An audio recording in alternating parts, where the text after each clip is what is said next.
Hello student, आप सभी का अनअकैडमी के ऑनलाइन लर्निंग प्लेटफॉर्म पर स्वागत है। वस्तुतः Unacademy online learning platform India की सबसे बड़ी ऑनलाइन लर्निंग प्लेटफॉर्म है। Crack UPSC, CSC, GS with India's largest learning platform. यदि आप सब्सक्रिप्शन लेते हैं या मुझसे जुड़ते हैं तो आपको ये सुविधाएं मिलेगी। Daily live classes, structure course उपलब्ध होगा, आपको लाइव टेस्ट एंड क्विज की सुविधा उपलब्ध होगी तथा अनलिमिटेड एक्सेस मिलेगा, अर्थात आप जितनी बार चाहें वो देख सकते हैं। लेकिन ये सुविधा आपको तभी मिलेगी जब आप अनअकैडमी के लर्निंग ऐप को डाउनलोड करेंगे। लिखा है डाउनलोड अनअकैडमी लर्निंग ऐप। अब मैं अपनी बात करूं, मेरा नाम यशवंत कुमार सिंह है और पिछले 20 वर्षों से मैं यूपीएससी के लिए पढ़ा रहा हूं। निश्चय आईएएस एकेडमी में पिछले 15-16 सालों से मैं पढ़ा रहा हूं और प्रेजेंट टाइम में मैं निश्चय आईएएस एकेडमी का डायरेक्टर हूं। मेरी पढ़ाई में लगभग 100+ बच्चों का आईएएस में सिलेक्शन हो चुका है। अब सोचो जरा, मैं polity, economics, governance, internal security और सोशल जस्टिस की क्लास लूंगा मैं। यदि आप अनअकैडमी के ऑनलाइन लर्निंग प्लेटफॉर्म से जुड़ते हैं, आपको इंडिया के सबसे बेहतरीन टीचर से पढ़ने का अवसर मिलेगा, जो आपके सिलेक्शन में एक बड़ी भूमिका निभा सकता है। इस ऑनलाइन लर्निंग प्लेटफॉर्म पर बहुत सारे कोर्स हैं, जैसे geography, science and tech, optional courses, art and culture, NCERT, answer writing course की सुविधा उपलब्ध है। पर मैं बात करता हूं, मैं इस अनअकैडमी के ऑनलाइन लर्निंग प्लेटफॉर्म पर 2 तरह के कोर्स हैं, एक प्लस, दूसरा आइकॉनिक। प्लस आइकॉनिक की फीस में अंतर है, लेकिन यदि आप निश्चय कि रेफरल कोड का उपयोग करते हैं तो आपको 10% क्या मिलेगा, डिस्काउंट मिलेगा। अब सोचो, उसकी बात आइकॉनिक कोर्स की बात करें। आइकॉनिक कोर्स की फीस प्लस की अपेक्षा ज्यादा है, लेकिन लाभ यह है प्लस और आइकॉनिक में पर्सनल कोच की सुविधा उपलब्ध है, जो प्लस में नहीं है। आइकॉनिक में daily mains, quiz and answer, practice, study planner की सुविधा उपलब्ध है। फीस ज्यादा है, पर यदि आप निश्चय के रेफरल कोड का उपयोग करते हैं तो आपको 10% डिस्काउंट मिलेगा। इस अनअकैडमी के ऑनलाइन लर्निंग प्लेटफॉर्म पर ऑप्शनल कोर्स भी उपलब्ध है, पर यदि आप 10% डिस्काउंट आपको मिल सकता है यदि आप निश्चय के रेफरल कोड का उपयोग करते हैं तो। अब हम बात करते हैं इंटरनल सिक्योरिटी, आंतरिक सुरक्षा की बात हो रही थी। पिछली क्लास में मैंने यह बताया था आपको कि सतत विकास या विकास की बात करें और इंटरनल सिक्योरिटी पे क्या इफेक्ट होगा, गवर्नमेंट को क्या करना चाहिए। मान लिया जाए आपसे एक सिंपल प्रश्न पूछा जाएगा कि पर्यावरण संरक्षण के लिए गवर्नमेंट ने अधिनियम बनाया है, इस अधिनियम के आलोक में आंतरिक सुरक्षा की स्थिति का विश्लेषण करें। इस तरह के प्रश्न कभी भी पूछे जा सकते हैं और शायद मैं आपसे रोज कहूंगा मैं ये कि आप समझने की कोशिश करो क्योंकि एक एक नंबर का कंपटीशन है, मेहनत आपको करना है। मेरी भूमिका केवल 10% होगी, मैं केवल आपका मार्गदर्शन करूंगा कैसे आंसर को लिखना है और एक टॉपिक को दूसरे टॉपिक से कैसे इंटरलिंक करना है। मैं बार बार कहता हूं, ये मैं आपको सिखा दूंगा, लेकिन आप मेरा साथ देंगे तब। जिस तरह मैं कह रहा हूं उस तरह करो आप। ये बात मैं इसलिए कह रहा हूं, अनेक ऐसे स्टूडेंट जो आईएएस में 300 प्लस नहीं पाते थे, जीएस में, निबंध की बात नहीं कर रहा हूं, जीएस की बात कर रहा हूं, वे सारे बच्चे 6 महीने काम किए और 430 435 नंबर पाने लगे। हिंदी मीडियम की बात कर रहा हूं मैं, हिंदी मीडियम की बात कर रहा हूं मैं। और मैं मार्कशीट भी शेयर कर सकता हूं आप सबको उन बच्चों का। लोग कहते हैं हिंदी मीडियम नंबर नहीं मिलता है, मैं कहता हूं आप लिख करके तो देखो। आप केवल डायमेंशन को टच करो, फिर मुझसे बातें करना कि नंबर नहीं मिलेगा, मिलेगा नहीं मिलेगा। यदि आपको लिखना आ गया, शब्द की मीनिंग आ गई, इंटरलिंक करना आ गया, तो मुझे पूरा विश्वास है कि आपको नंबर अवश्य मिलेगा। हां, इंटरनल सिक्योरिटी की बात करें, कुछ प्रश्न क्या करता है, करंट से इंटरलिंक करता है, लेकिन करंट को क्या करता है, वह कॉन्सेप्ट से इंटरलिंक करता है। फॉर एग्जाम्पल, कल हम लोग डिस्कस कर रहे थे कि ग्लोबल वार्मिंग से आंतरिक सुरक्षा कैसे कमजोर होगी। कल मैंने यह डिस्कस किया था कि ग्लोबल वार्मिंग से आंतरिक सुरक्षा कैसे कमजोर होगी। देखो प्रश्न कैसे पूछेगा यूपीएससी, आपसे यह प्रश्न पूछा जा सकता है कि पर्यावरण संरक्षण के लिए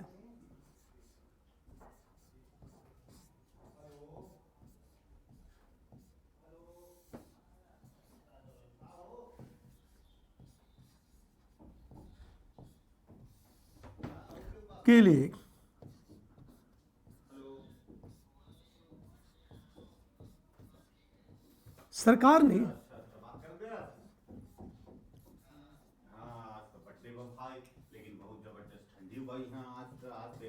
हाल ही में एक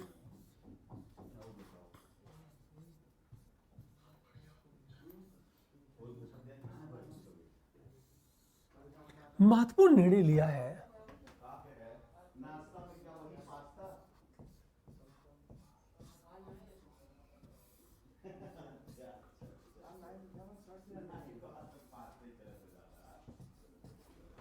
पूरी बात ध्यान दो।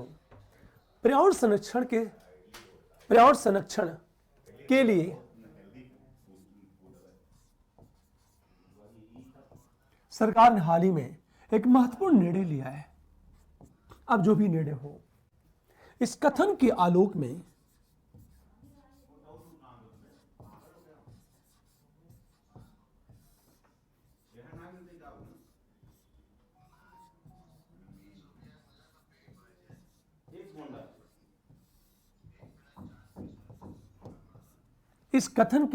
में भारत में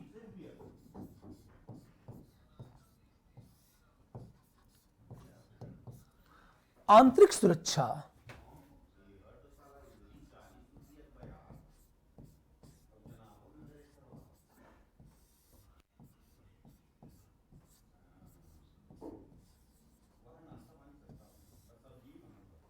की स्थिति का विश्लेषण करें।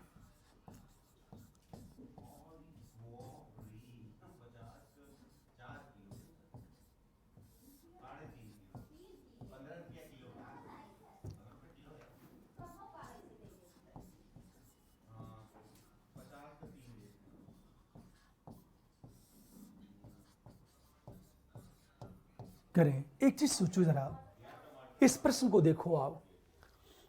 यूपीएससी इसी तरह करंट को इंटरलिंक करेगा। पर्यावरण संरक्षण के लिए सरकार ने हाल ही में एक महत्वपूर्ण निर्णय लिया है।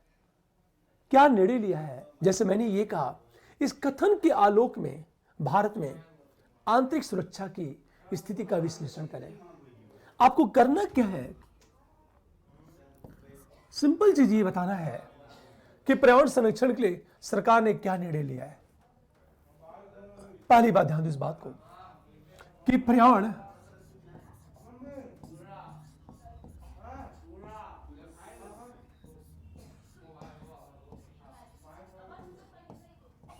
संरक्षण के लिए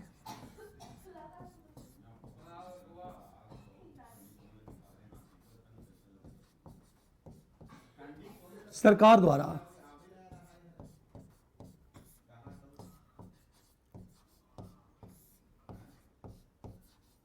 लिया गया निर्णय। आप फर्स्ट पैरे में ये बताओगे, आप हम सेकेंड पैरे में ये बताएंगे इस प्रश्न में।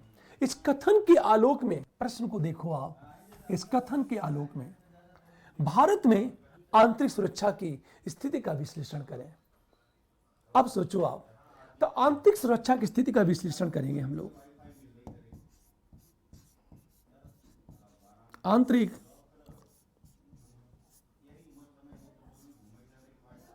सुरक्षा की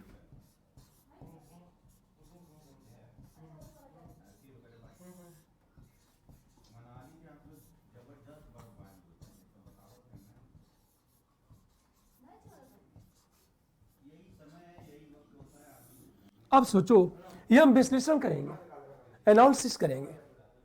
अब एक बात याद रखना, यदि आप ये पढ़ चुके हो कि सतत विकास कैसे इंटरनल सिक्योरिटी को मजबूत करना है, तुरंत जब इंटरनल सिक्योरिटी की बात करोगे तो एक फिगर बना देना। मैं बार बार कहता हूं, हर चीज को डायग्राम के माध्यम से प्रमोट करो आप। मान लिया जाए कि गवर्नमेंट ने पर्यावरण संरक्षण के लिए एक पॉलिसी बनाई, और उससे क्या हो रहा है, मेरा पर्यावरण लगातार सुरक्षित होता जा रहा है, क्लीन होता जा रहा है। यदि क्लीन होगा तो आंतरिक सुरक्षा क्या होगी, मजबूत होगी। इस सारी बातें करने के बाद हम थर्ड पैरे में आएंगे और निष्कर्ष की बात करेंगे।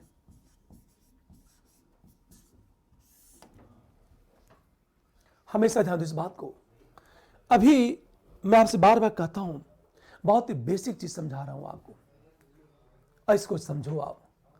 कारण क्या है, ये आपको प्रश्नों को सॉल्व करने में काफी हेल्प करेगा। ये मान लिया जाए, अगला क्वेश्चन बन सकता है, अगला क्वेश्चन कि पेरिस जलवायु समझौते का क्रियान्वयन हो चुका है। पेरिस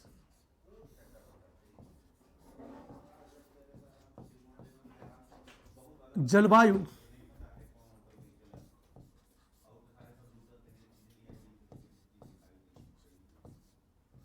समझौते का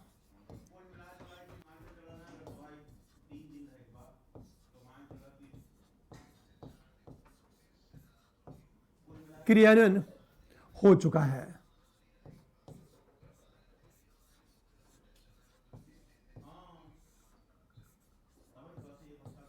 अब सोचो आप, ये सिंपल प्रश्न की बात करें हम लोग, अब इससे पूछेगा इस समझौते का आंतरिक सुरक्षा पर पड़ने वाले प्रभावों का मूल्यांकन करें।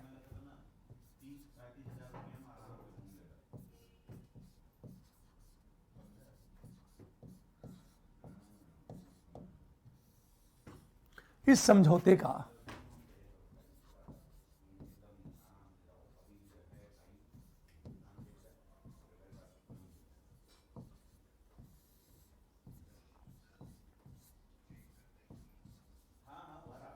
आंतरिक सुरक्षा पर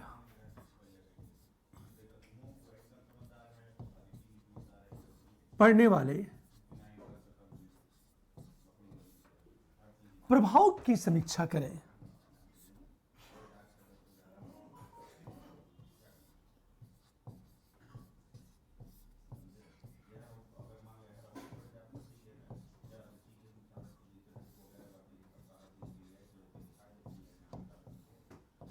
इस प्रश्न को देखो आप, पेरिस जलवायु समझौते का क्रियान्वयन हो चुका है। इस समझौते का आंतरिक सुरक्षा पर, इंटरनल सिक्योरिटी पर पड़ने वाले प्रभाव की समीक्षा शब्द है, रिव्यू शब्द है। और मैं बार बार कहता हूं, इन शब्दों पर ध्यान दो। समीक्षा क्या है?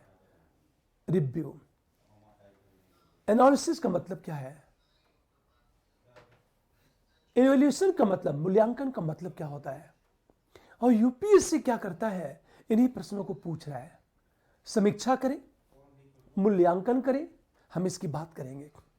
समीक्षा की जब बात करेंगे तो एक बात ध्यान देना, इस बात को रिव्यू करना है। मान लीजिए प्रश्न यह पूछा जाए कि आंतरिक सुरक्षा को मजबूत करेगा, स्पष्ट करें, तो आंसर एकदम अलग हो जाएगा।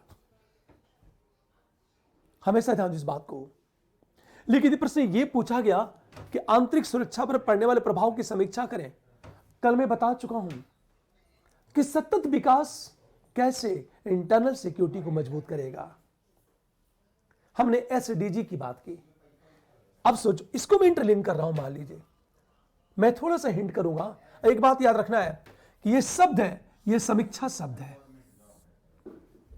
समीक्षा करना है, इस बात को हमेशा ध्यान दो। और आप सबसे पहले प्रश्नों को देखो कि पूछ क्या रहा है।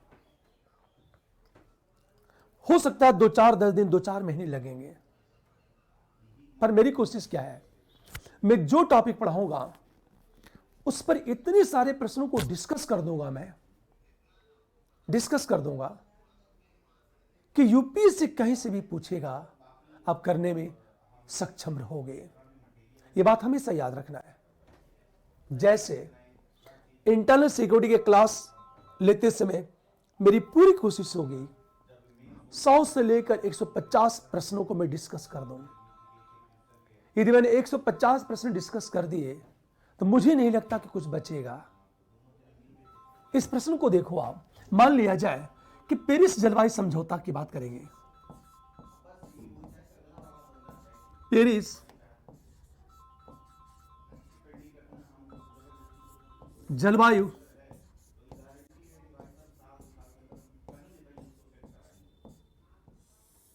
देखो आप, यदि पेरिस जलवायु समझौते की हम बात करेंगे तो इसका मतलब क्या चीज है? CO2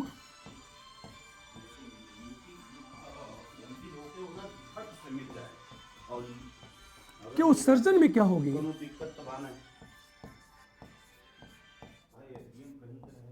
कटौती।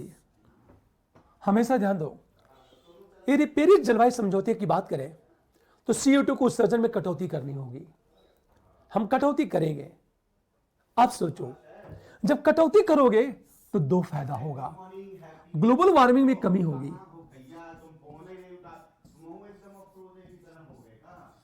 वैश्विक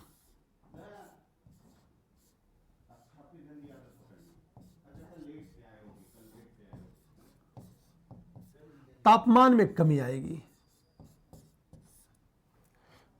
हमेशा ध्यान दो इस बात को। जब कमी आएगी तो ये हम लोग पढ़ चुके हैं, ग्लोबल वार्मिंग में कमी आएगी तो आंतरिक सुरक्षा पर प्रभाव क्या पड़ेगा?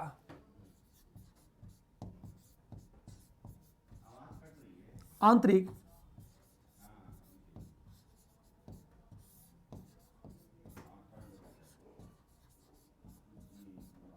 परम प्रभाव की बात करें, लेकिन 2 चीज होगा हमेशा। यदि औद्योगिकरण पर प्रतिकूल प्रभाव पड़ा, यदि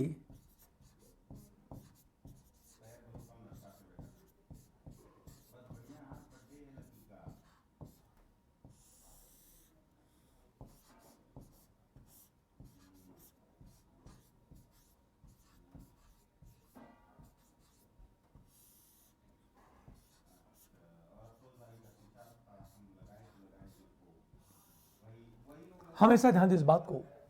CO2 को उत्सर्जन में कटौती की बात करेंगे तो ग्लोबल वार्मिंग कमी आएगी, आंतरिक सुरक्षा पर प्रभाव पड़ेगा। यदि औद्योगिकरण पर प्रतिकूल प्रभाव पड़ा तो रोजगार में कटौती होगी।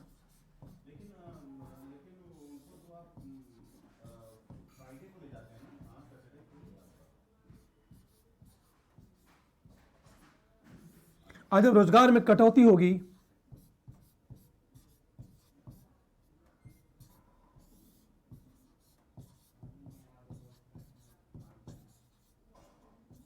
अब ध्यान से सुनिए इस बात को, हमेशा देखो आपसे मान लिया जाए सरकार ने कोई एग्रीमेंट किया है, सरकार ने कोई समझौता किया और भारत सरकार ने इस समझौते पर हस्ताक्षर कर दिया। ये करंट की चीजें हैं। करंट को कैसे इंटरलिंक कर रहा है इंटरनल सिक्योरिटी से। ध्यान देना इस बात को। मैंने कहा पेरिस जलवायु समझौता, CO2 को उत्सर्जन में कटौती होगी, वैश्विक तापमान में कमी आएगी, इंटरनल सिक्योरिटी पर प्रभाव पड़ेगा। दूसरी बात, यदि औद्योगिकरण पर प्रतिकूल प्रभाव पड़ा तो रोजगार में कटौती होगी, गरीबी में वृद्धि होगी। ये हम लोग पढ़ चुके हैं। यदि गरीबी में वृद्धि हुई तो इंटरनल सिक्योरिटी क्या होगी, कमजोर होगी। आपको इस नजरिए से देखना है इन प्रश्नों को। आगे चूंकि समीक्षा करनी है, इन प्रश्नों को मैं सॉल्व करना सिखाऊंगा जब मैं टॉपिक पर आ जाऊंगा मैं, और उम्मीद है कि अगले लेक्चर से मैं सीधे टॉपिक पाना शुरू कर दूंगा मैं। हमेशा ध्यान दो इस बात को। मान लिया जाए कि सरकार ने क्या किया, पूरी बात ध्यान देना, कि सोलर एनर्जी को प्रमोट कर रही है सरकार। मान लो सोलर एनर्जी, क्लीन एनर्जी को प्रमोट कर रही है सरकार, तो क्लीन एनर्जी का आंतरिक सुरक्षा पर क्या प्रभाव पड़ेगा। फॉर एग्जाम्पल मान लिया जाए, प्रश्न ये पूछा जाता है आपसे, भारत सरकार द्वारा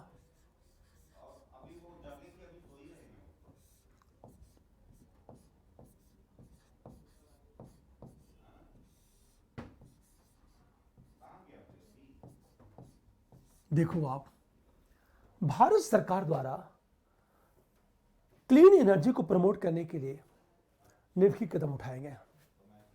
सरकार द्वारा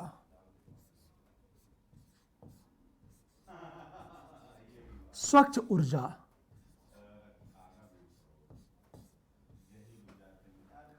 क्लीन एनर्जी, स्वच्छ ऊर्जा,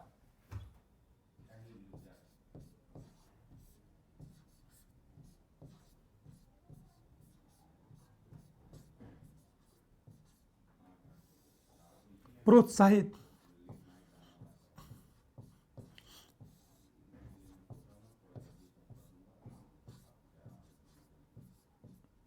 हमेशा ध्यान दो, भारत सरकार द्वारा क्लीन एनर्जी को प्रमोट करने के लिए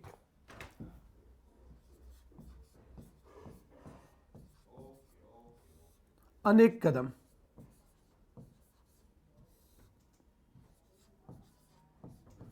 उठाए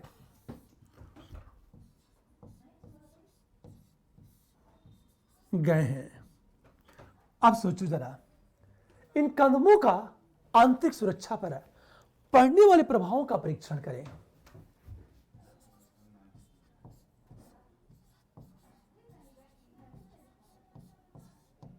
इन कदमों का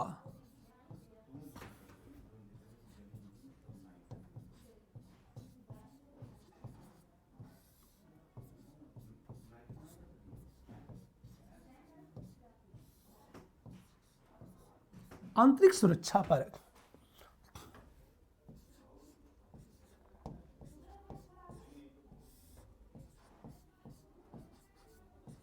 पड़ने वाले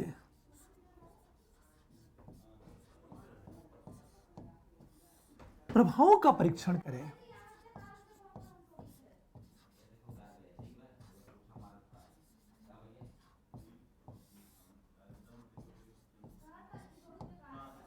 इस प्रश्न को देखो आप, कितना इंटरेस्टिंग प्रश्न है कि भारत सरकार द्वारा क्लीन एनर्जी को प्रमोट करने के लिए अनेक कदम उठाए गए। इन कदमों का इंटरनल सिक्योरिटी पर पड़ने वाले प्रभावों का परीक्षण करें। सोचो आप, ये प्रश्न है, आपको करना क्या है जब आंसर की बात करेंगे तो ये पूरा कॉन्सेप्चुअल क्वेश्चन है। हाँ, यहां आंकड़े आपको याद रहने चाहिए कि गवर्नमेंट किस तरह का कदम उठा चुकी है, तो आपको करना चाहिए आंसर की जब बात करोगे कि स्वच्छ ऊर्जा को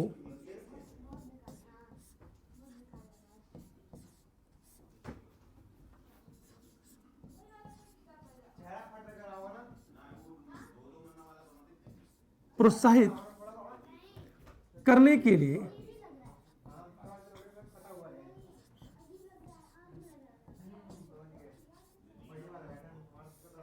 उठाए गए कदम।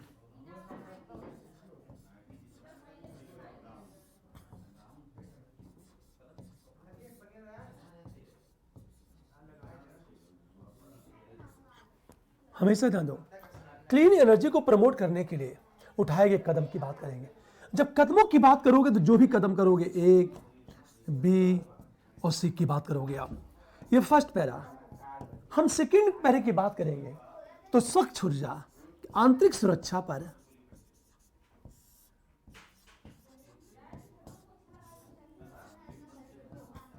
ऊर्जा का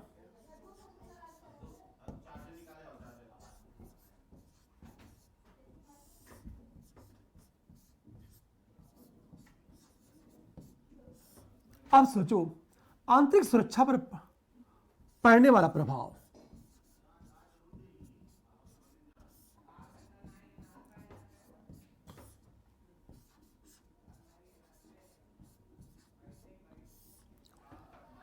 ध्यान से सुनो इस बात को, क्या प्रभाव पड़ेगा। एक चीज सोचो आप, जब क्लीन एनर्जी, स्वच्छ ऊर्जा की बात करेंगे तो ग्लोबल वार्मिंग में क्या होगी, कमी होगी। सिंपल चीजें हिंट कर रहा हूं, जब स्वच्छ ऊर्जा की बात करेंगे तो इससे क्या होगा, वैश्विक तापमान में एक तरफ पर्यावरण का संरक्षण होगा,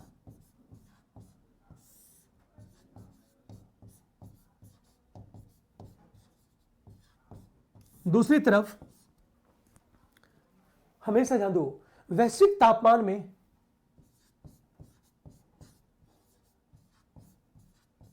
वैश्विक तापमान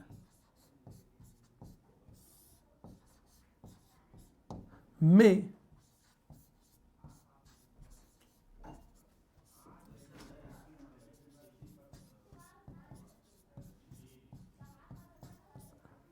नहीं होगी। और ये बातें हम लोग पढ़ चुके हैं कि यदि ग्लोबल वार्मिंग में वृद्धि नहीं हुई, सतत विकास होगा, तो इंटरनल सिक्योरिटी पे क्या प्रभाव पड़ेगा। ये बात हमेशा ध्यान दो इस बात को कि सतत विकास पर क्या प्रभाव पड़ेगा यदि क्लीन एनर्जी को प्रमोट किया जाए। तो प्रश्न ऐसे ही घूम फिरकर लगभग वैसे ही प्रश्न आपसे पूछे जाएंगे। एक बात हमेशा याद रखना है कि करंट की चीजें, कमेटी की कोई रिपोर्ट हो, कोई इंडेक्स है, उनका उल्लेख करना आपको पर प्रश्न के अकॉर्डिंग। जब आगे मैं प्रश्न को डिस्कस करूंगा, हो सकता है कुछ समय के बाद मैं आंसर राइटिंग इंप्रूवमेंट प्रोग्राम चलाऊं और उस प्रोग्राम में मैं आपको लिखना सिखाऊंगा। हमेशा ध्यान दो इस बात को, ये चीजें। अब मैं एक टॉपिक पर आता हूं। आज से मेरी टॉपिक की शुरुआत होगी, पर उसके पहले दो शब्दों पर चर्चा करना चाहता हूं। एक होता है स्टेट एक्टर और दूसरा होता है नॉन स्टेट एक्टर। हमेशा यदि हम एक्टर की बात करेंगे जिसका प्रयोग इंटरनल सिक्योरिटी में बार बार होगा, यदि हम एक्टर की बात करें, एक्टर ओवर, तो दो चीज होता है, एक स्टेट एक्टर होता है और दूसरा होता है नॉन स्टेट एक्टर। राज्य अभिकर्ता कहते हैं उसे, मतलब स्टेट एक्टर कहते हैं इसे।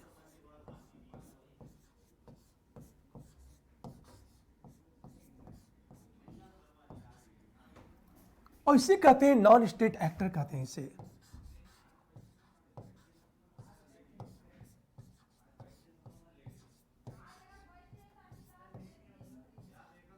हमेशा ध्यान दो, दो चीज होती है, इन शब्दों का प्रयोग आपके इंटरनल सिक्योरिटी में बार बार होगा, स्टेट एक्टर और नॉन स्टेट एक्टर। हम जो स्टेट एक्टर की बात करेंगे, राज्य अभिकर्ता कहते हैं इसको।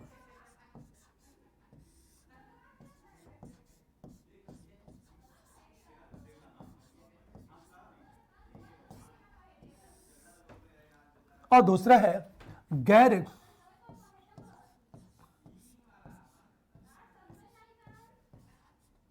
राज्य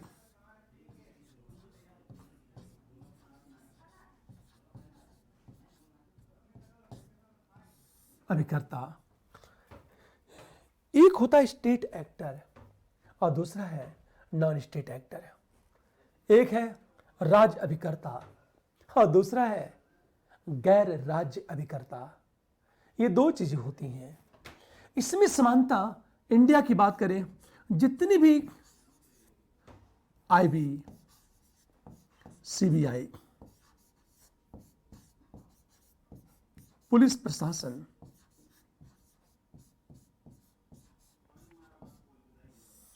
हमेशा ध्यान दें इस बात को, न्यायपालिका,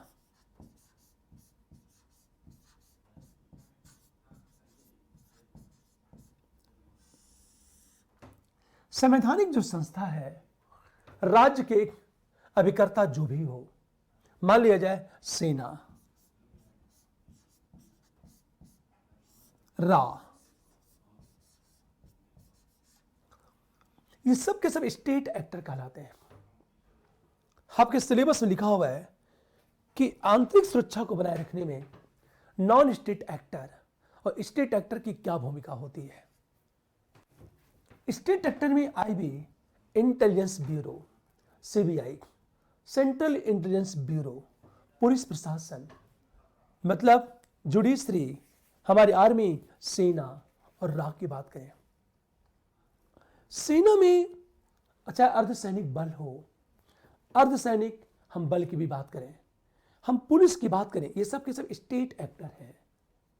अब सोचो नॉन स्टेट एक्टर की यदि बात की जाए तो सिविल सोसाइटी, नागरिक समाज,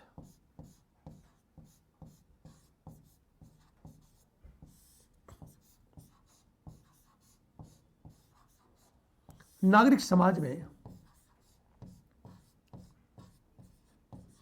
मीडिया, एनजीओ,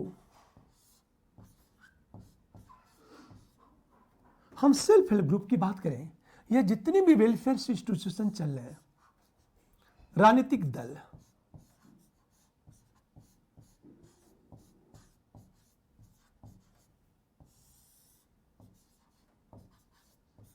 हम तीसरी चीज बात करें आतंकी संगठन,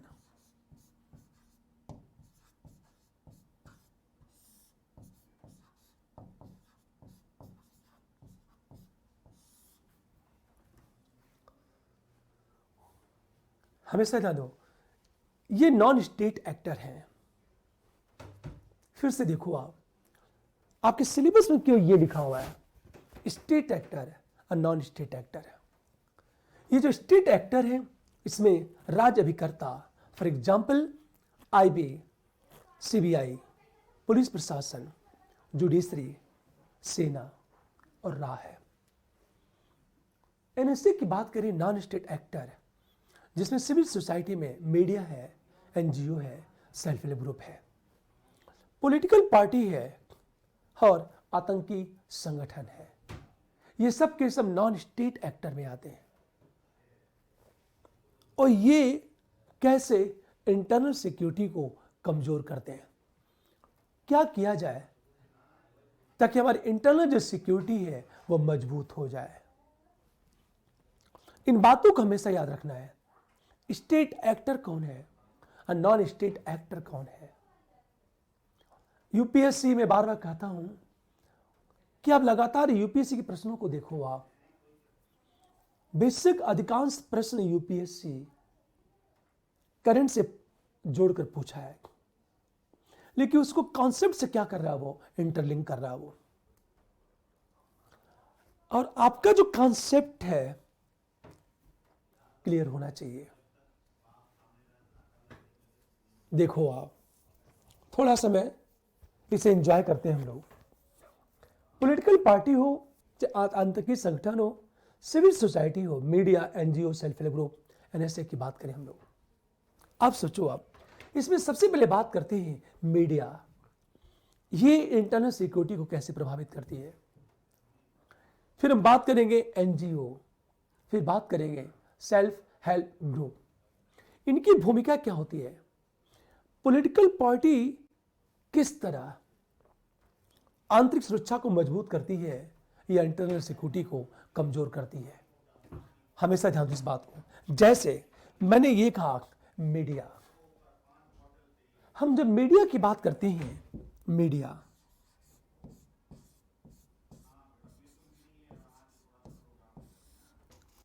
जब मीडिया की बात करेंगे तो मीडिया के कई रूप हैं।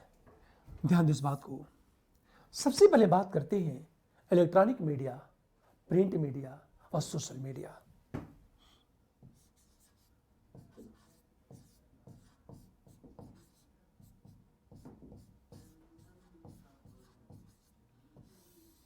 इलेक्ट्रॉनिक मीडिया,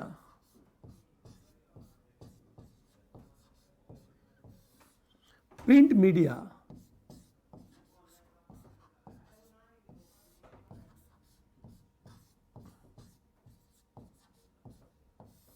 और अगला है सोशल मीडिया।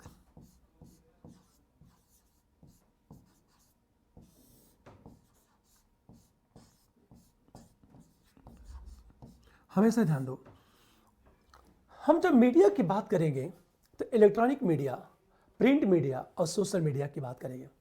सोशल मीडिया में जितने भी सोशल प्लेटफॉर्म हैं, जैसे व्हाट्सएप, यूट्यूब, हम ट्विटर की बात करें, ये सब सोशल मीडिया का प्लेटफॉर्म है। हमेशा जैसे सोशल मीडिया मैंने कहा कि व्हाट्सएप की बात करें, व्हाट्सएप, यूट्यूब, ट्विटर, ये सब के सब, टेलीग्राम चैनल, ये सब के सब सोशल मीडिया के पार्ट है। लेकिन प्रश्न ये है कि मीडिया की क्या भूमिका होती है।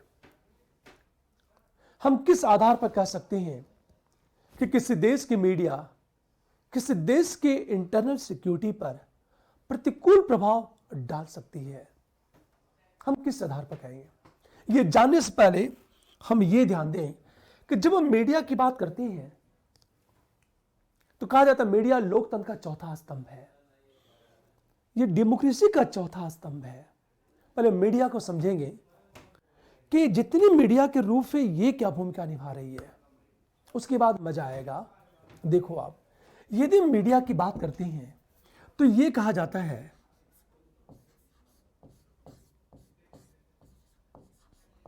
कि मीडिया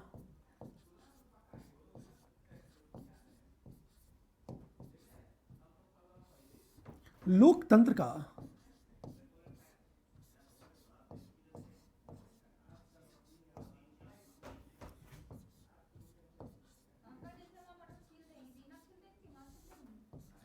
चौथा स्तंभ है। ये जो मीडिया डेमोक्रेसी का फोर्थ पिलर है, हम किस आधार पर कह सकते हैं कि यह फोर्थ पिलर है। अब सोचो आप, सिंपल चीजें, हम ये कहें कि विधायिका, कार्यपालिका, न्यायपालिका और मीडिया, ये चार पिलर है। जैसे एक चीज ध्यान दो इस बात को, मैंने कहा विधायिका, कार्यपालिका, न्यायपालिका और मीडिया। अब सोचो, इसी के आधार पर क्या टिका हुआ है, डेमोक्रेसी।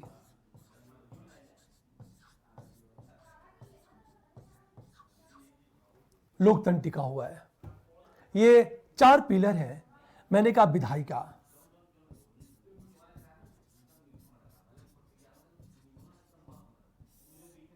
कार्यपालिका,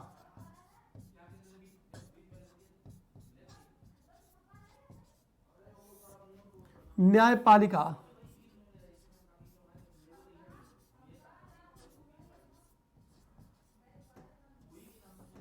अंत में बात करें मीडिया। ये चार पिलर है, विधायिका, कार्यपालिका, न्यायपालिका और मीडिया की बात करें। ये कहा जाता है कि जो मीडिया है लोकतंत्र का चौथा स्तंभ है, फोर्थ पिलर है। अब एक चीज सोचो जरा, ये पिलर यदि कमजोर हुआ तो हमारी डेमोक्रेसी कमजोर हो जाएगी। ये पिलर यदि मजबूत होगा तो हमारी डेमोक्रेसी क्या होगी, मजबूत होगी। अब देखो आप, हमेशा ध्यान दो, हम किस आधार पर कह सकते हैं कि मीडिया लोकतंत्र का चौथा स्तंभ है। हम ये बातें किस आधार पर कह सकते हैं? हमेशा पहला आधार ये है कि मीडिया सूचनाओं का निष्पक्ष विश्लेषण करती है। हमेशा चौथा स्तंभ है क्योंकि मीडिया जो है, मीडिया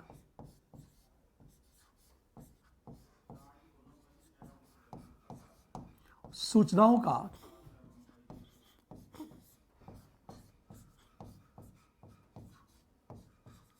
निष्पक्ष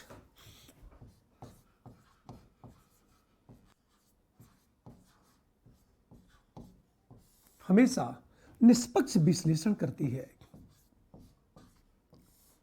पहली बात, मीडिया जो सूचनाओं का निष्पक्ष विश्लेषण करती है, पहली चीज। हम दूसरी चीज बात करें, यह सरकार और जनता के बीच इंटरेक्शन कराती है। मतलब सरकार और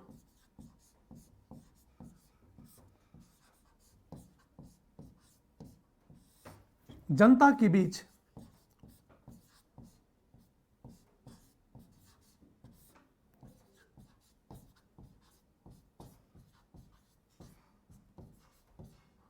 इंटरेक्शन कराती है। इसको इस तरह कहा जाता है, देखो आप ध्यान से, जैसे मैंने ये कहा, ये सरकार है, ये जनता है, अब बीच में आ गई मीडिया।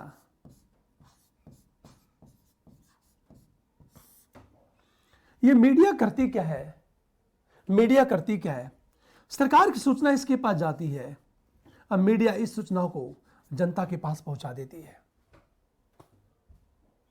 और जनता की यदि कोई अपेक्षा होगी तो मीडिया के पास आएगी, और मीडिया क्या करेगी? सरकार तक पहुंचा देगी। हमेशा इसका अर्थ ये है, आपने देखा होगा कि जिस सरकार कोई पॉलिसी बनाती है तो हम तक कैसे पहुंचता है? क्योंकि वो पॉलिसी मीडिया के पास आती है, और मीडिया क्या करती है? न्यूज चैनल के माध्यम से आम जनता तक पहुंचा देती है, चाहे वो प्रिंट मीडिया हो चाहे इलेक्ट्रॉनिक मीडिया हो। हमेशा ध्यान दो, दोनों की अपनी अपनी महत्ता है। अब ये मीडिया करती क्या है? सरकार की सूचनाओं को जनता तक पहुंचाती है, और जनता की अपेक्षाओं को सरकार तक पहुंचाती है। इसलिए यह कहा जाता है कि ये जो सरकार है और जनता के बीच इंटरेक्शन का काम मीडिया करती है। यह बात हमेशा ध्यान दो। इसलिए यह कहा जाता है सरकार और जनता के बीच इंटरेक्शन मीडिया कराती है। हम तीसरी चीज बात करें कि यदि सरकार निरंकुश होने की कोशिश करती है तो मीडिया जन आंदोलन खड़ा कर देती है। तो सरकार की निरंकुशता में मीडिया बाधक है।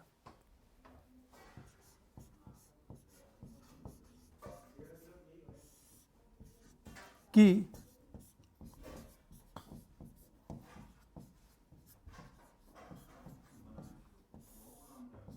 में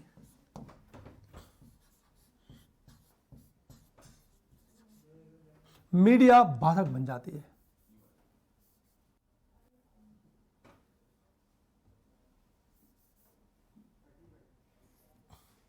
मीडिया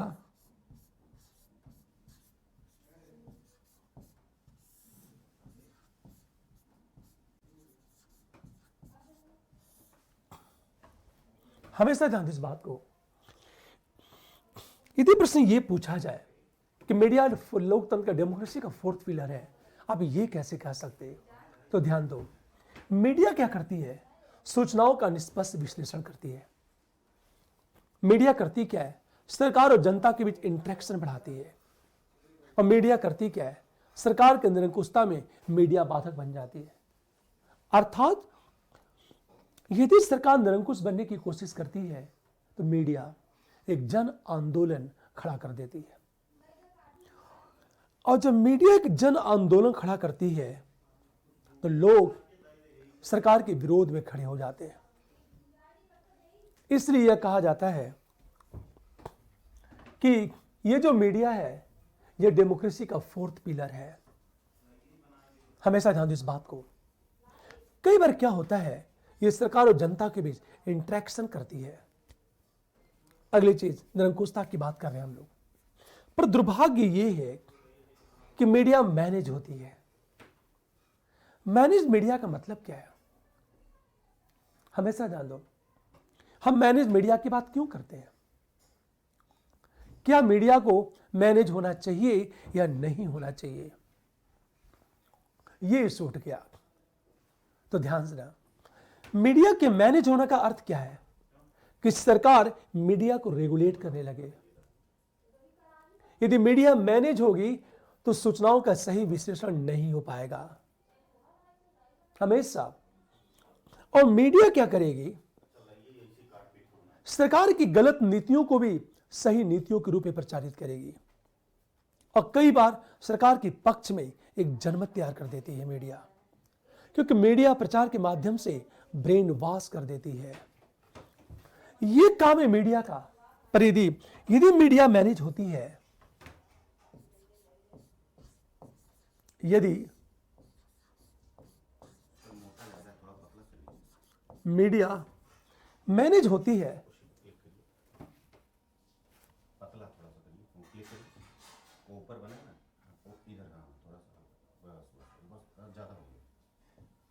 अब देखो, यदि मीडिया मैनेज होती है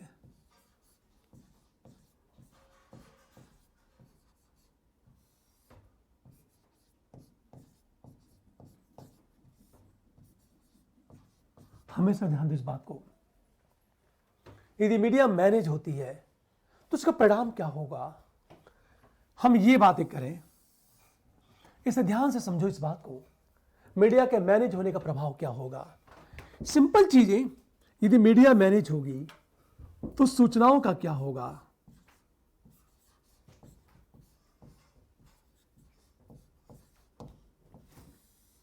सूचनाओं का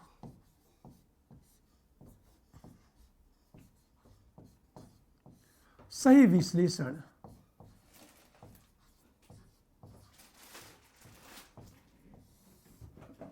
नहीं हो पाएगा।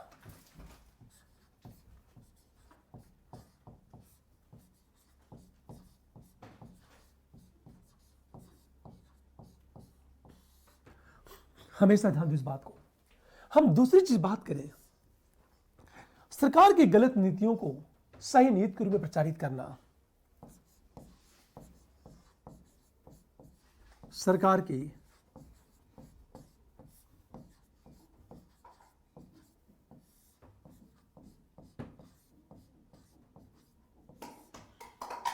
गलत नीति को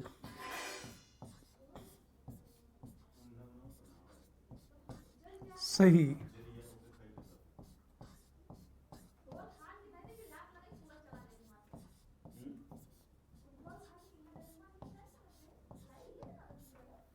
रूप में प्रचारित करना।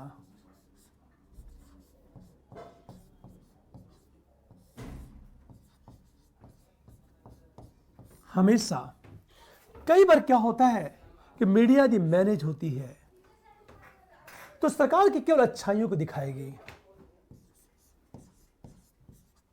मैनेज मीडिया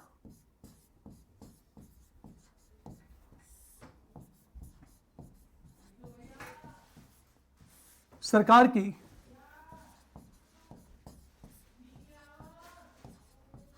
केवल अच्छाइयों को दिखाती है।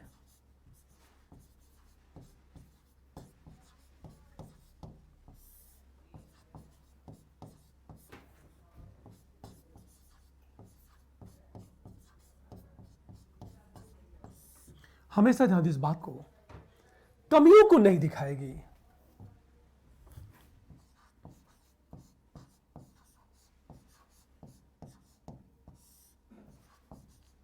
को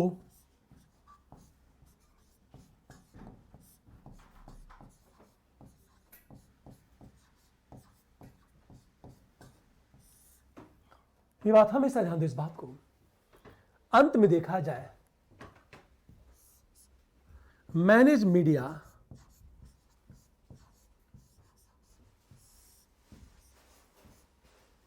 यदि हम ये बातें करें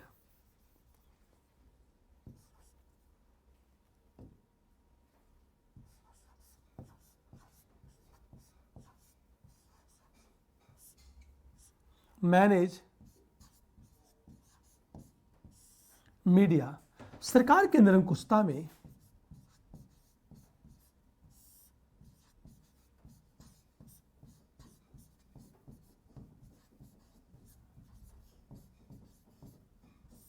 निरंकुशता के पक्ष में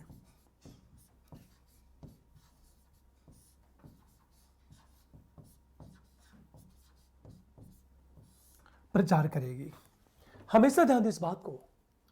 मैंने ये कहा कि मीडिया जो लोकतंत्र का चौथा स्तंभ है, लेकिन यदि मीडिया मैनेज होती है, सरकार मैनेज करने लगी, तो सच तो ये है, मीडिया यदि मैनेज होती है तो सरकार की सूचनाओं का सही विश्लेषण नहीं हो पाएगा। क्या गलत है, क्या सही है, मीडिया ये नहीं बताएगी। और जब सही सूचनाओं का विश्लेषण नहीं हो पाएगा तो जनता सही सूचनाओं से अवगत नहीं हो पाएगी। ये डीमेरिट है। दूसरी तरफ सरकार की गलत नीति को सही नीति के रूप में प्रचारित करना। यदि मीडिया मैनेज होती है तो कई बार सरकार की गलत नीति को वो सही नीति के रूप में प्रचारित करती है, और सरकार मीडिया ये दिखाती है कि सरकार कभी गलत कर ही नहीं सकती। तीसरी तरफ मैनेज मीडिया क्या होता है, सरकार की केवल अच्छाइयों को दिखाएगी, कमियों को नहीं दिखाएगी। हमेशा ध्यान दें इस बात को, केवल अच्छाइयों को दिखाती है, कमियों को कभी नहीं दिखाएगी। जैसे मान लिया जाए सरकार ने मीडिया को मैनेज किया है तो किसी स्टेट की केवल चमकती हुई सड़कें दिखाई जाएंगी, टूटी हुई सड़कें नहीं दिखाई जाएंगी। केवल यह दिखाया जाएगा कि सरकार ने कितना अच्छा काम किया। इसका कोई मतलब नहीं है उसका इफेक्ट क्या हुआ। अगली चीज, मैंने जो मीडिया है सरकार की निरंकुशता के पक्ष में जबरदस्त प्रचार करेगी, और आम जनता सरकार की निरंकुशता को एक्सेप्ट कर लेती है। वहीं से डेमोक्रेसी है, लोकतंत्र है, का पतन शुरू हो जाता है। एक बात हमेशा ध्यान दो इस बात को। इसलिए यह कहा जाता है कि जो मीडिया है, यदि मीडिया निष्पक्ष है तो हमारी डेमोक्रेसी मजबूत होगी। यदि मीडिया मैनेज होती है तो हमारी जो डेमोक्रेसी है वह कमजोर होगी। हमेशा ध्यान दें इस बात को। इसलिए उस सरकार की आलोचना की जाती है जो मीडिया को मैनेज करती है। हमेशा ध्यान दें इस बात को। वस्तुतः जो मैनेज मीडिया है वह लोकतंत्र के लिए क्या है, हानिकारक है। अब सोचो जरा, जब हम इसकी बात करते हैं, एक शब्द आता है पीत पत्रकारिता। ये तो मैनेज मीडिया की बात उठी। फिर एक शब्द है पीत पत्रकारिता, ये लो जर्नलिज्म। ये कैसे इंटरनल सिक्योरिटी के सामने एक प्रॉब्लम क्रिएट करती है। हमेशा जैसे मैंने कहा, पीत पत्रकारिता एक शब्द है। पीत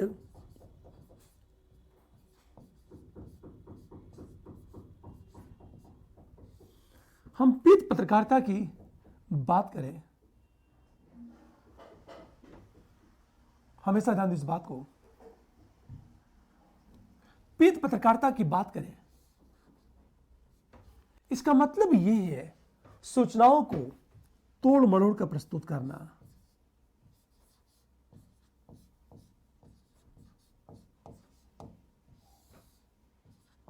को तोड़ मरोड़ कर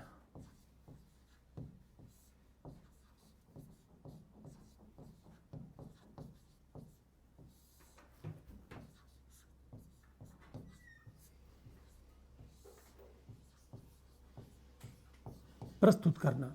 सिंपल सर्च ये कहा जाए कि सूचनाओं को मसालेदार बनाकर प्रस्तुत करना।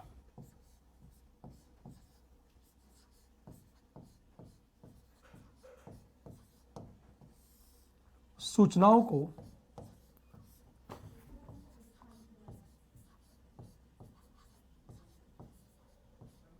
मसालेदार बनाकर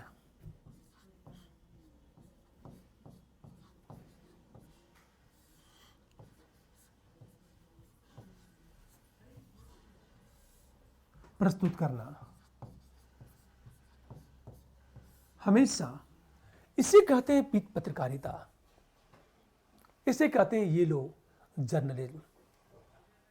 हमेशा ध्यान दो, ये जो पीठ पत्रकारिता है हमारे डेमोक्रेसी के लिए हानिकारक है, और ये कैसे इंटरनल सिक्योरिटी के सामने एक प्रॉब्लम क्रिएट करता है, हम बात करेंगे। अब एक चीज ध्यान देना इस बात को, कई बार क्या होता है, मीडिया किसी बात को कैसे व्यक्त करती है। जैसे एक छोटा सा एग्जांपल लेता हूं आपसे मैं। मान लिया जाए हमारे मीडिया की बात करें, इसको ध्यान से समझना इस बात को, ये कैसे इंटरनल सिक्योरिटी के सामने चुनौती पैदा कर सकती है मीडिया। यदि मीडिया क्या कर दे, हमेशा सरकार की एक ऐसी पॉलिसी हो को इस तरह प्रेजेंट करे ताकि लोग उग्र हो जाए। नंबर 1, यदि मीडिया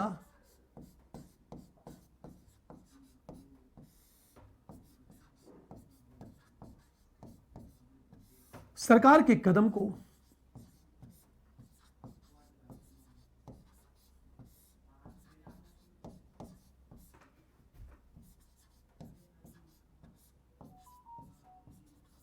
इस तरह प्रस्तुत करती है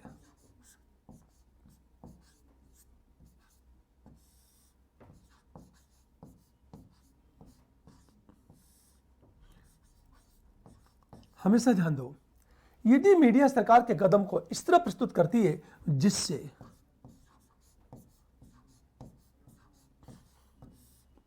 जनता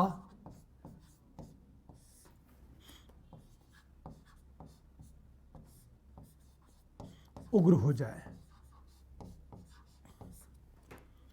यदि ऐसा हुआ तो आंतरिक सुरक्षा लगातार क्या होगी, कमजोर होगी। पहली बात ध्यान दो इस बात को। यदि हम दूसरी चीज बात करें, यदि मीडिया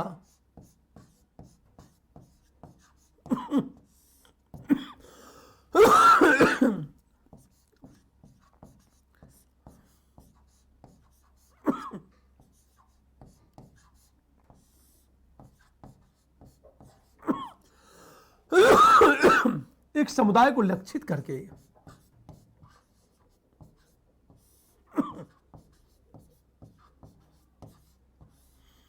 उसी अपराधी घोषित कर देती है,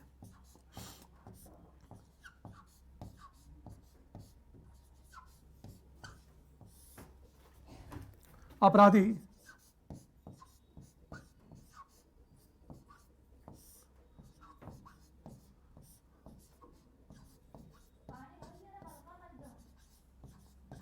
कर देती है, तो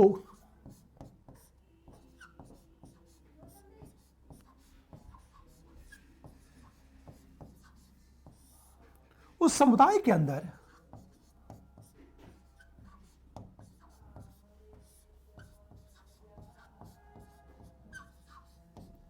व्यवस्था के विरुद्ध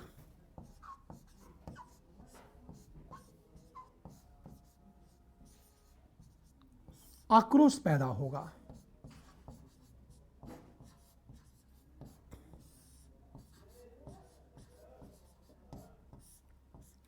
पूरी बात ध्यान दो इस बात को। एक बात मैंने क्या कहा, एक छोटा सा एग्जांपल लेता हूं मैं। कोरोना काल में क्या हुआ, कुछ न्यूज चैनल ने क्या किया, एक धर्म विशेष को टारगेट कर दिया और मीडिया ने प्रूफ कर दिया कुछ समुदाय विशेष के लोग अपराधी हैं और देश के लिए हानिकारक है। मीडिया ने इस तरह प्रेजेंट किया, हमेशा ध्यान दो, उसे अपराधी घोषित कर दिया और मीडिया ने इस तरह दिखाया कि मानो समुदाय के लोगों ने ही कोरोना को इंडिया में फैलाया हो। स्वाभाविक है उस समुदाय के अंदर आक्रोश पैदा होगा और यदि यह आक्रोश बढ़ने लगा, ये कब विस्फोट करेगा कुछ नहीं कहा जा सकता। हमेशा ध्यान दो इस बात को। दूसरी तरफ क्या होता है, कई बार मीडिया क्या होती है, सरकार के कदम को इस तरह प्रस्तुत करती है जिससे जनता रेडिकल हो जाती है, उग्र हो जाती है। फॉर एग्जाम्पल, मीडिया ने क्या किया है, मीडिया ने सरकार की कदम को इस तरह दिखाया कि मान लो सरकार आरक्षण को समाप्त करना चाहती हो। अब देखो, यदि आम जनता में या समाज के वीकर सेक्शन में यह संदेश गया कि सरकार रिजर्वेशन को समाप्त करने जा रही है, तो स्वाभाविक है जो वीकर सेक्शन है, for example SC, ST, OBC, minority, महिलाएं, इनका आक्रोशित होना स्वाभाविक है। ये लोग बहुत ही रेडिकल हो जाएंगे। जब ये लोग आक्रोशित होंगे तो आक्रोश कहां उतरेगा, व्यवस्था के विरुद्ध आक्रोश पैदा होगा।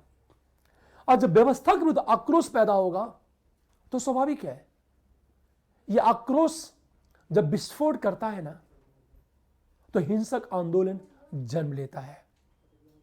और जब हिंसक आंदोलन बढ़ेगा तो इंटरनल सिक्योरिटी के सामने एक सबसे बड़ी चुनौती पैदा होगी। इसलिए यह कहा जाता है कि मीडिया क्या करती है, इंटरनल सिक्योरिटी के लिए कैसे एक प्रॉब्लम क्रिएट कर सकती है मीडिया। हमेशा ध्यान दो इस बात को। छोटा सा एग्जांपल लेता हूं। मीडिया द्वारा एक गलत सूचना पूरी व्यवस्था को तहस नहस कर देगा। मीडिया हमेशा, इसमें एक शब्द है, हम सोशल मीडिया की बात करें। सोशल मीडिया एक अच्छा कदम है, एक ऐसा प्लेटफॉर्म है जो लोगों को अवसर दिया अपने विचारों को व्यक्त करने का। हमेशा इसकी बातें हम लोग आगे करेंगे। मैंने ये कहा सोशल मीडिया,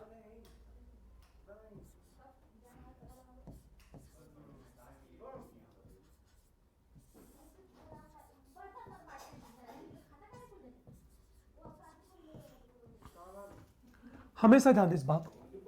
सोशल मीडिया करती क्या है, मैंने कहा ट्विटर, फेसबुक, व्हाट्सएप, यूट्यूब, ये सब के सब सोशल मीडिया के प्लेटफॉर्म है। अब ध्यान सुनिए इस बात को।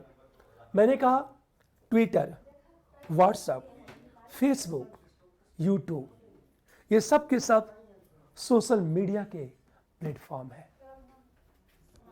अब ध्यान देना इस बात को।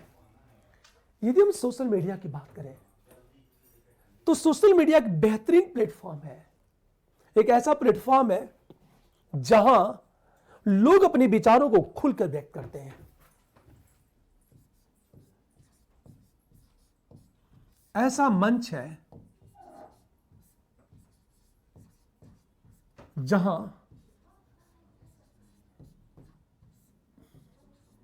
लोग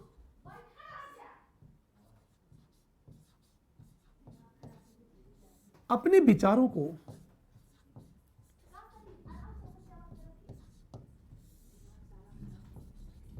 हमेशा ध्यान दीजिए इस बात को, ऐसा मंच है जहां लोग अपने विचारों को व्यक्त करते हैं।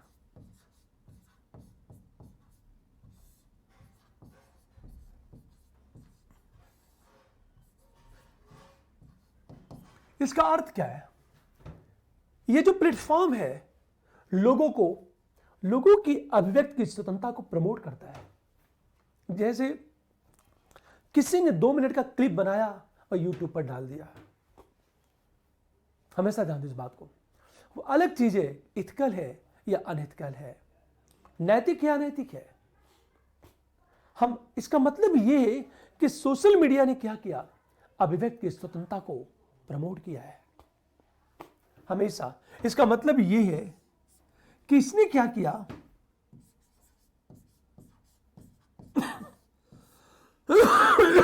इसने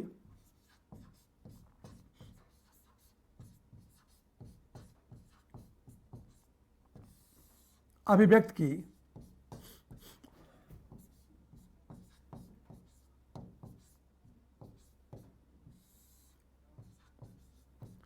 स्वतंत्रता को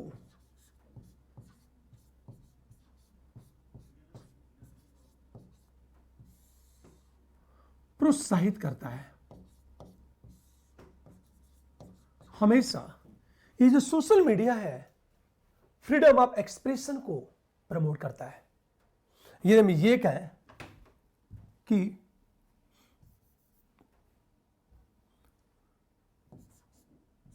यह अभिव्यक्ति की स्वतंत्रता को प्रमोट करता है।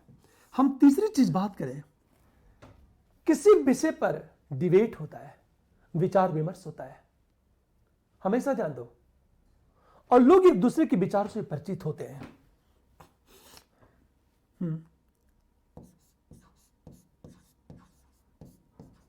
सोशल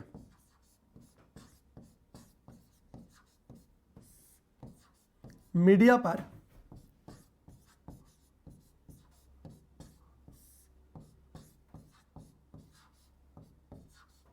किसी विषय पर लोग अपने विचारों को व्यक्त करते हैं।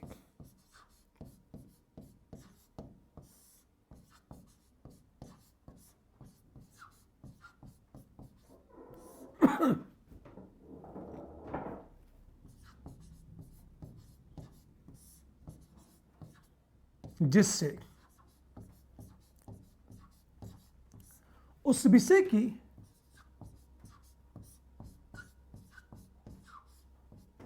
विषय के सकारात्मक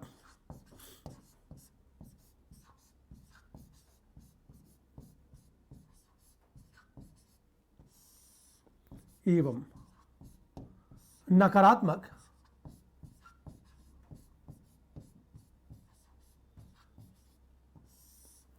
पहलुओं से परिचित होते हैं।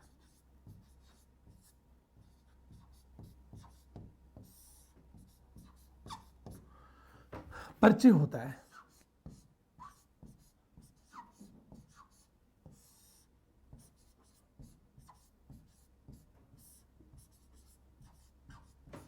ये बात हमेशा ध्यान दें इस बात को। जैसे सोशल मीडिया एक ऐसा प्लेटफॉर्म है, मैंने कहा फेसबुक, व्हाट्सएप पर लोग अपने विचारों को खुलकर व्यक्त करते हैं।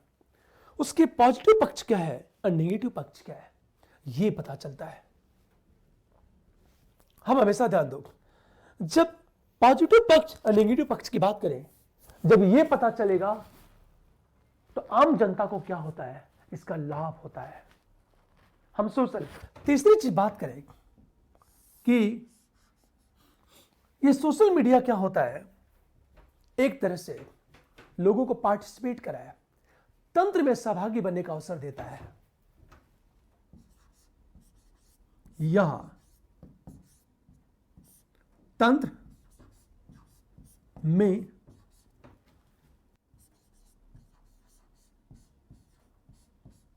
सहभागी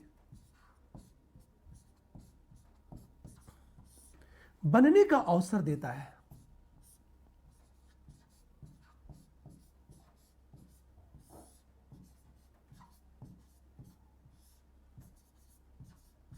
हमेशा ध्यान दें इस बात को। फॉर एग्जाम्पल, लोग क्या करते हैं, अपने विचारों को खुलकर व्यक्त करते हैं। लोगों को एक ऐसा प्लेटफॉर्म मिला है जहां लोग अपने विचारों को खुलकर व्यक्त करते हैं। लेकिन सोशल मीडिया क्या करती है, कई बार इसका दुरुपयोग होता है और एक विशेष धार्मिक समुदाय के विरुद्ध आपत्तिजनक बातों को प्रचारित किया जाता है। इससे क्या होगा, इंटरनल सिक्योरिटी कैसे कमजोर होगी। छोटा सा एग्जांपल लेते हैं। मान लिया जाए कि सोशल मीडिया का दुरुपयोग होता है। सोशल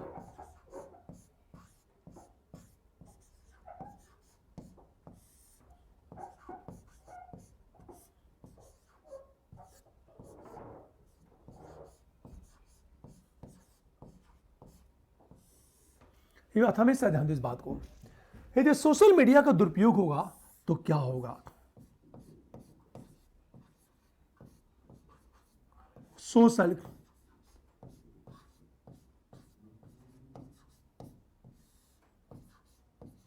मीडिया पर किसी धार्मिक समुदाय के विरुद्ध आपत्तिजनक टिप्पणी,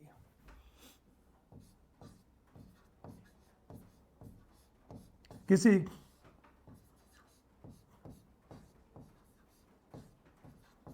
धार्मिक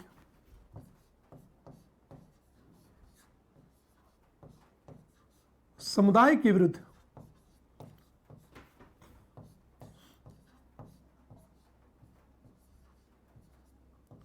आपत्तिजनक टिप्पणी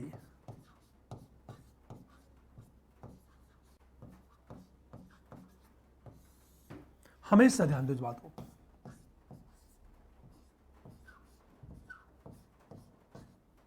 अब मैं बात करना चाहता हूं, जब सोशल मीडिया पर किसी धार्मिक समुदाय के विरुद्ध आपत्तिजनक जब टिप्पणी होती है तो होता क्या है? सांप्रदायिक दंगा।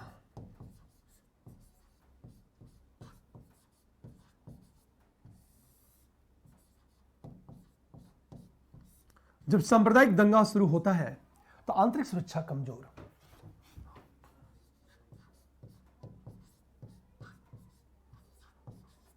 आंतरिक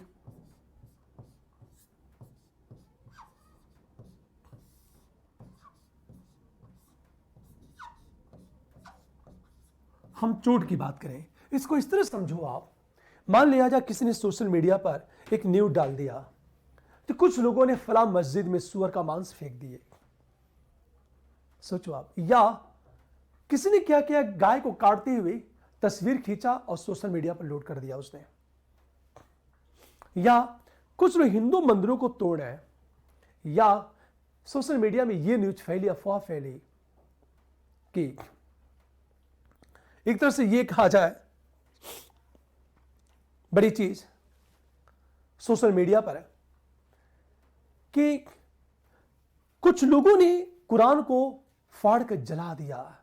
अफवाह। अचानक क्या होगा?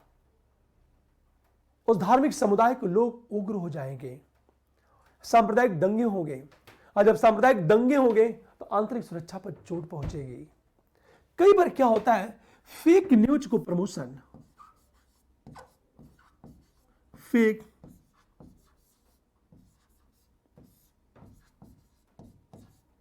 फेक न्यूज को प्रोत्साहन। फॉर एग्जाम्पल देखो आप, मान लिया जाए कि बेंगलोर में नॉर्थ ईस्ट के किसी व्यक्ति और कोई साउथ इंडियन है, उनके बीच झगड़ा हुआ। एक नॉर्थ ईस्ट का व्यक्ति है, एक तमिलनाडु का कोई व्यक्ति है, दोनों के बीच झगड़ा हुआ। बेशक दो व्यक्तियों के बीच झगड़ा हो रहा है, यह कल्चरल क्लैश नहीं है, सांस्कृतिक टकराव नहीं है, और न तो यह क्षेत्रवाद है। लेकिन सोशल मीडिया उसे इस तरह दिखाती है कि साउथ इंडिया में नॉर्थ ईस्ट के लोग असुरक्षित हैं, या साउथ इंडियन नहीं चाहते कि नॉर्थ ईस्ट के लोग साउथ इंडिया में जाकर जॉब करें। यह बात इतनी तेजी से फैलती है तो नॉर्थ ईस्ट के लोगों को यह लगता है, उत्तरी पूर्वी भारत, विशेष रूप से नागालैंड, मिजोरम, हम मेघालय की बात करें, इन लोगों को यह लगता है कि साउथ इंडियन उन्हें पसंद नहीं करते हैं। इसका परिणाम यह होगा कि नॉर्थ ईस्ट के लोग अर्थात नागालैंड, मिजोरम, त्रिपुरा के लोग उग्र हो जाएंगे साउथ इंडियन के प्रति। क्षेत्रवाद बहुत तेजी से पनपेगा, और जब क्षेत्रवाद पनपेगा तो नॉर्थ ईस्ट के लोग क्या करेंगे?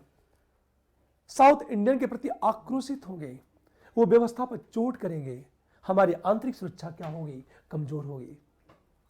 तो फेक न्यूज कई बार कुछ प्रॉब्लम क्रिएट कर देता है, और सोशल मीडिया पर बड़े पैमाने पर फेक न्यूज को प्रमोट किया जाता है।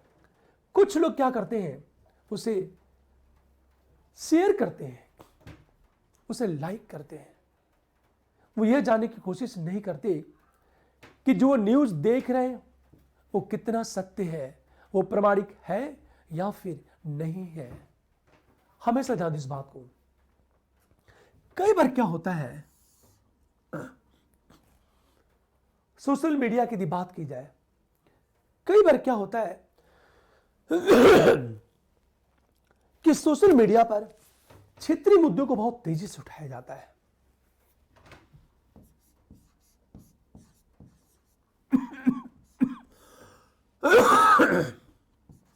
सोशल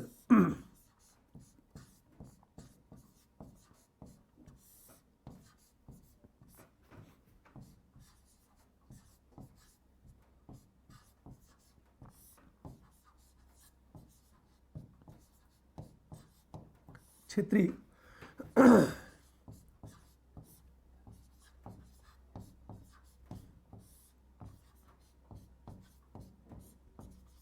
मुद्दों को, इससे क्या होता है, इससे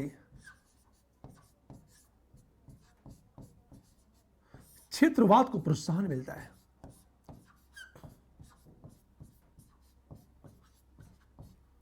और जब क्षेत्रवाद को प्रोत्साहन मिलेगा तो स्वाभाविक है इंटरनल सिक्योरिटी क्या होगी, कमजोर होगी।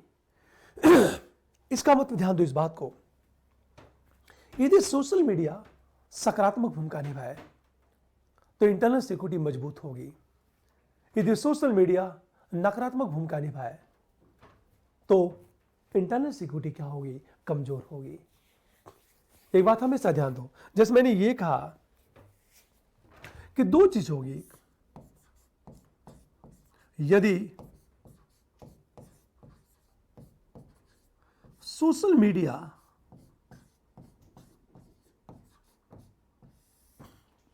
सकारात्मक भूमिका निभाए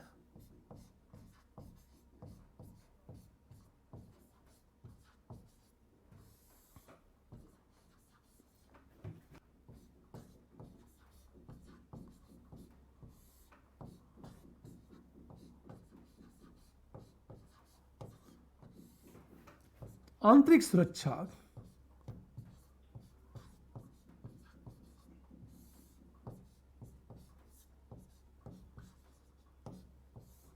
मजबूत, पर यदि मान लिया जाए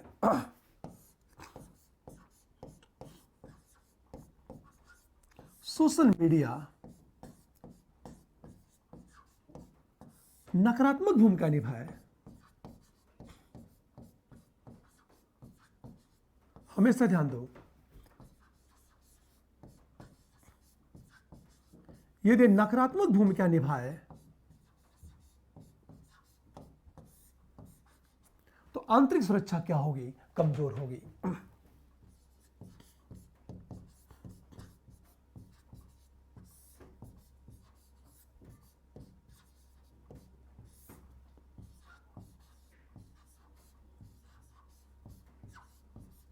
कमजोर होगी।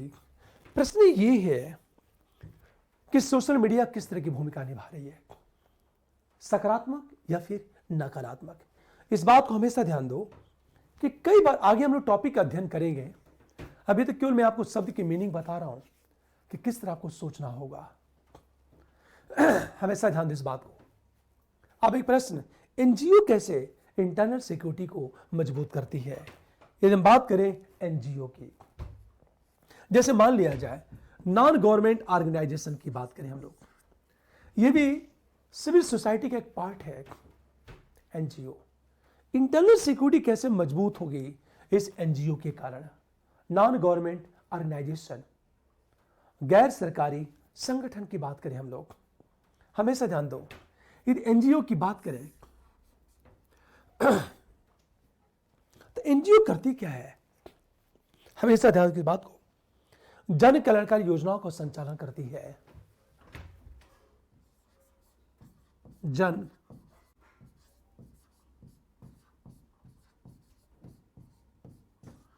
कल्याणकारी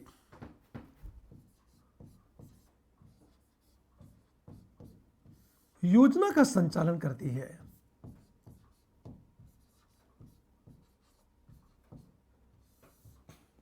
दूसरी बात एनजीओ क्या करती है, सेल्फ हेल्प ग्रुप को प्रोत्साहित, को सहायता। इससे क्या होता है,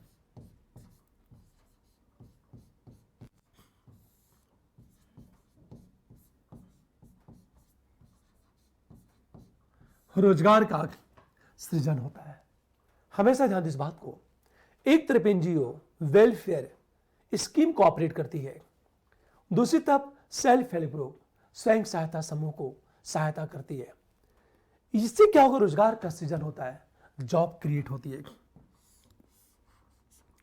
तीसरी तरफ बात करें, यह जन जागरूकता अभियान चलाती है।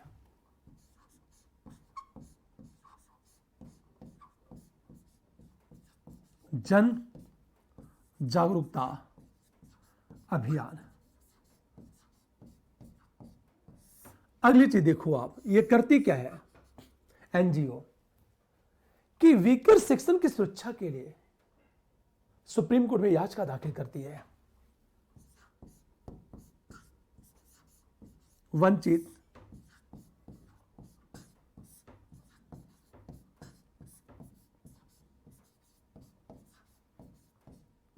सहायता के लिए सुप्रीम कोर्ट में जनहित याचिका दाखिल करती है।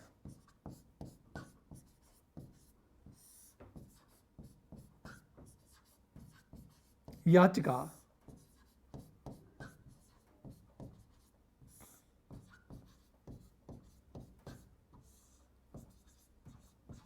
हमेशा ध्यान इस बात को।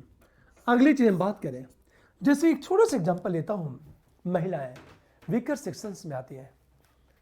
एनजीओ के प्रयास के कारण ही एक विशाखा गाइडलाइन जारी हुई और उस विशाखा गाइडलाइन में महिलाओं की सिक्योरिटी पर बहुत ज्यादा ध्यान दिया गया।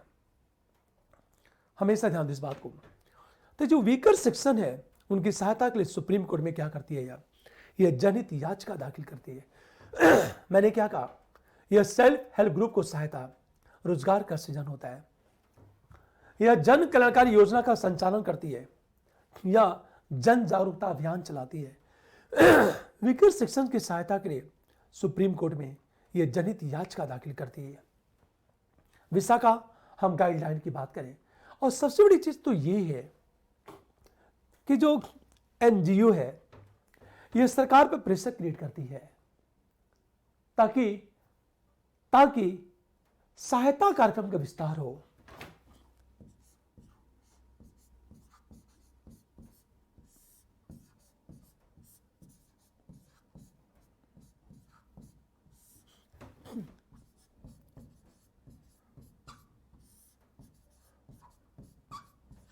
ताकि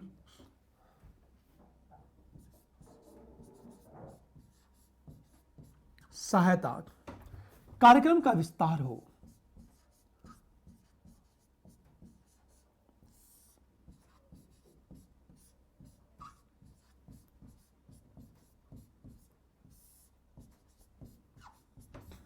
और अंत में हम बातें करें, हमेशा ध्यान दें इस बात को, अंत में बातें करते हैं। देखो होता क्या है, या नक्सल प्रभावित क्षेत्रों में कल्याणकारी योजनाओं का संचालन,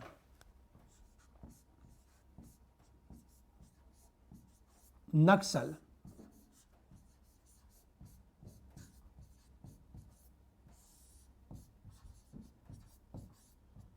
क्षेत्र में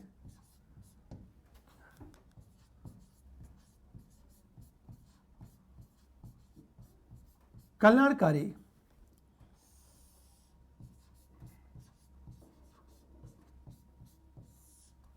योजना का संचालन करती है।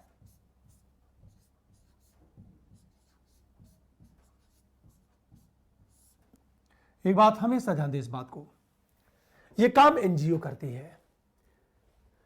जन कल्याणकारी योजना का संचालन एसएचजी को प्रमोट करती है, रोजगार का सृजन होता है, या अवेयरनेस प्रोग्राम चलाती है, और यह वीकर सेक्शंस की सहायता के लिए सुप्रीम कोर्ट में जनहित याचिका दाखिल करती है। जैसे एक छोटा सा एग्जांपल लेता हूं आपसे, कि जो विशाखा गाइडलाइन जारी की गई, उस विशाखा गाइडलाइन को जारी करवाने में एनजीओ की एक बड़ी भूमिका थी।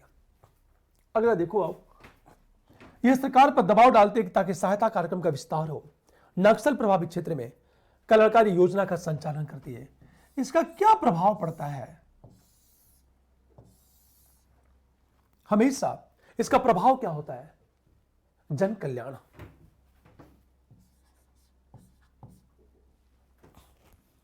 हमेशा ध्यान दें इस बात को। इसका प्रभाव क्या होता है? जन कल्याण। आज जब जन कल्याण होगा तो व्यवस्था के प्रति विश्वास, के प्रति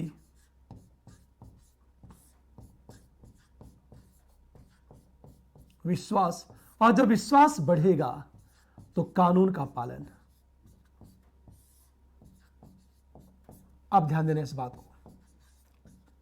जब कानून का पालन होगा तो आंतरिक सुरक्षा मजबूत।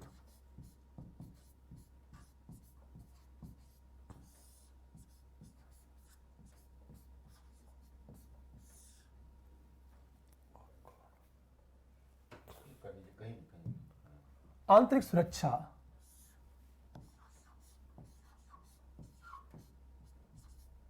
मजबूत। हमेशा ध्यान दें इस बात को। देखो, एनजीओ कैसे इंटरनल सिक्योरिटी को मजबूत कर रही है, और ये एनजीओ नॉन स्टेट एक्टर में आता है। आपको बार बार ध्यान देना है कि स्टेट एक्टर क्या है और नॉन स्टेट एक्टर क्या है। राज्य अभिकर्ता किसे कहते हैं और गैर राज्य अभिकर्ता किसे कहते हैं। इन शब्दों पर हमेशा ध्यान देना है इस बात को। ध्यान से सुनो इस बात को। एनजीओ कैसे इसे मजबूत कर इंटरनल सिक्योरिटी को।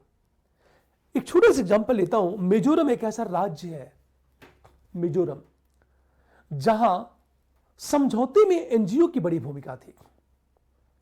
आगे हम लोग पढ़ेंगे, इसी बात पर चर्चा करेंगे कि इंटरनल सिक्योरिटी में मीडिया कैसे भूमिका निभाती है, एजुकेशन कैसे भूमिका निभाएगा, एनजीओ कैसे भूमिका निभाएगा।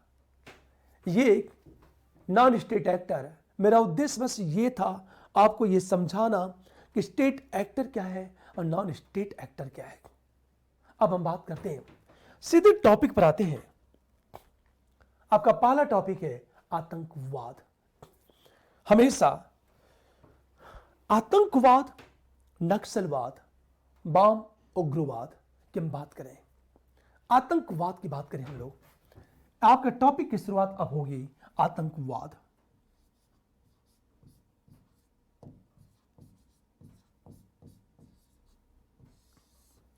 टेररिज्म होता क्या है, हम टेररिज्म कहते क्यों हैं, आतंकवाद की बात करें हम लोग, और आखिर पूरी दुनिया में आतंकवाद समाप्त क्यों नहीं हो रहा है, क्या प्रॉब्लम है आतंकवाद को लेकर, और पूरी दुनिया में रणनीति क्या है आतंकवाद को समाप्त करने की।